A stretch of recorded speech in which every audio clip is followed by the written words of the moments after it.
I thought I could be a hero and break the curse. But I was a fool.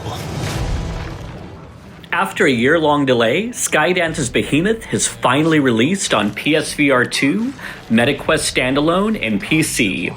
This game has been hyped as one of the year's biggest releases, but does it deliver?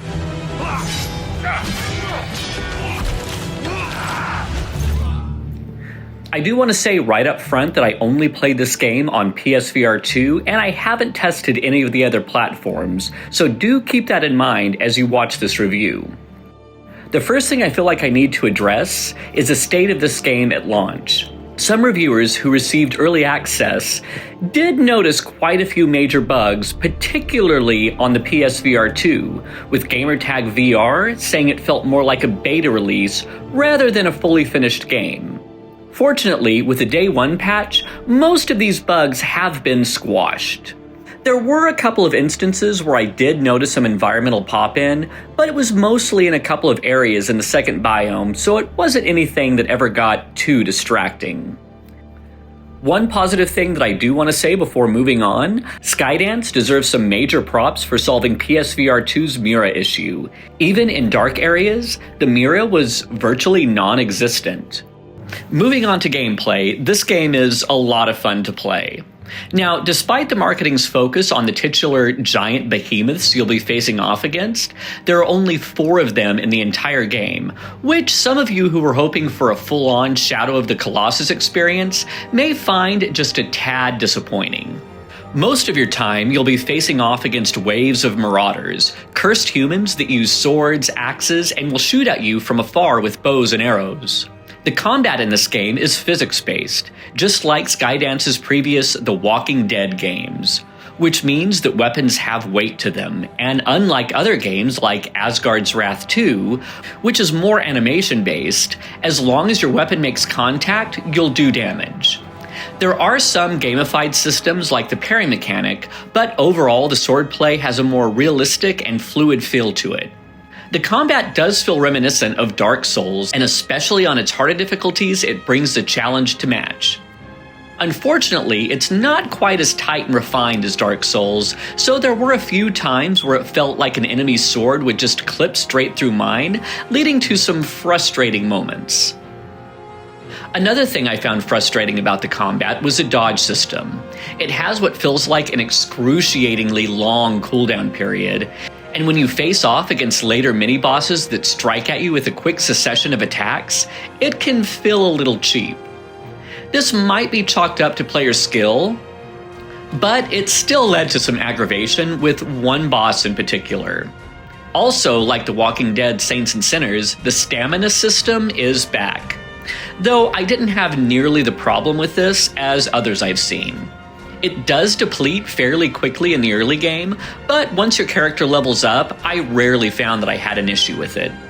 I should also note that using heavier weapons like an axe will deplete your stamina faster, so I chose to mostly use lighter single-handed weapons. At first glance, it looks like this game has a pretty good variety of weapons. You can pick up just about any weapon a fallen enemy drops, but you quickly discover that, well, they mostly play the same. Different swords don't feel more powerful, so aside from aesthetics, there isn't much advantage to collecting a host of different weapons. Instead, I found myself sticking to the special hero weapons you acquire. Fortunately, the moment-to-moment swordplay was fun enough that it didn't take too much away from the experience. This also means that weapon durability isn't a thing in this game, so you don't have to worry about a sword breaking on you mid-combat encounter. Well, almost. The shields you pick up do break, and usually after just a couple of hits, so I found myself focusing more on blocking and parrying, and rarely pulling out my shield. It would have been nice if there were shields in the game that didn't feel like they were made out of cardboard, but again, this comes down to player skill and preference. There are also ranged weapons, though outside of a few instances where I was required to use them, I did find myself sticking mostly to my sword. There's also an upgrade that you get for your grapple hook that lets you yeet enemies off ledges, which is pretty fun, and it became my go-to method for taking out archers. Even though this game doesn't have magic abilities like, say, Skyrim, your character does get one special ability, a Berserk mode, which greatly enhances the power of your attacks, letting you slice through enemies, and it can even break through shields and armor, which usually requires the use of a heavier axe. During later encounters, I would find myself waiting for this ability to recharge before attacking, as it's that powerful. But one thing that I do want to note, I've heard people calling this game an RPG, and while there is something of an upgrade tree, it's really limited, and you get upgrade points so sparsely, it doesn't even feel like it qualifies as a proper RPG. Finally, there are the game's Behemoths. The first encounter felt really scripted and felt more frustrating than fun. But after that, the remaining 3 really are pretty epic. Besides combat, there's some light puzzle solving, but usually it just comes down to dragging a couple of boxes on some buttons on the floor, so nothing to write home about there.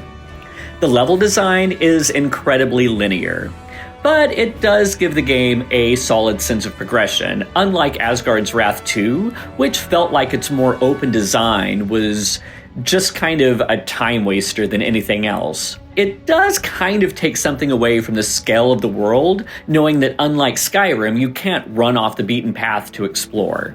The graphics in this game, for me, were kind of a mixed bag.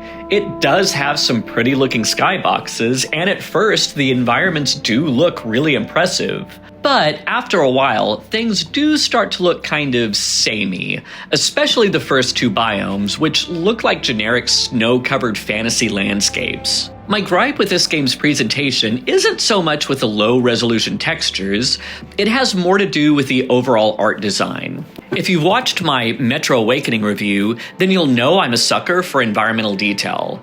And this game just feels really sparse. None of the places you go to feel like they have any character. Every interior is decorated with the same sparse furnishings.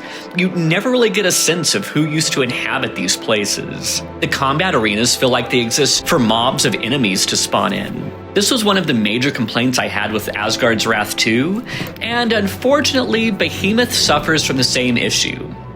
But like I said earlier, the game's linearity does give it a much better sense of progression, so that's a plus at least. Moving on to its story, this is probably Behemoth's weakest aspect. You play as Rin, an outlander who is cursed with the evil generic darkness. Are you a bad enough dude to defeat all 4 of the game's Behemoths to rid yourself of the curse? There is a 40-page prequel comic that you can read for free on Skydance's website, but even with that, I still never felt connected to Rin or really invested in his journey or the world. It's clear that this game takes inspiration from a few different sources, most notably Shadow of the Colossus. And while it does succeed in many ways, it feels like it does so in a way that's superficial and shallow. In Shadow of the Colossus, you really get a sense of the world that was, and the game does a great job of making you feel almost bad for killing its giant noble beasts. Behemoth feels like it tried to capture the mechanics of taking down the Colossi, but misses the heart and soul that made Shadow of the Colossus feel so special. And that's true for the game's other influences as well. The snowy northern fantasy landscapes can't help but draw comparisons to Skyrim.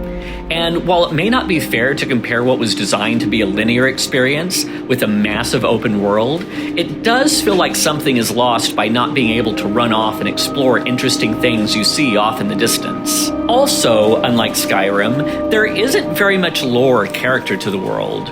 Where Skyrim was set during a massive civil war with lots of political intrigue to delve into, the world of Behemoth just feels like a bunch of stitched together combat arenas. The last major influence that I wanted to touch on is Dark Souls, and here it feels like it was a bit more successful. Like I said, at its highest difficulty, the game can feel unrelenting at times, especially with some of its mini-boss encounters. I just wish the combat felt a little more tightened up. The other way it feels similar to Dark Souls is in the way its narrative is delivered. Both are sparse, but where Dark Souls has a certain poetry to it, and much of it is delivered through its environmental design, Behemoth just feels empty and generic. I know I've been hard on this game, but I do think it is a really good game. Maybe even great. But it does feel more like a popcorn muncher with nothing that's really going to stick with me after its completion. The moment-to-moment gameplay and combat is good enough that I can recommend it. But unfortunately, it falls short of being a true masterpiece.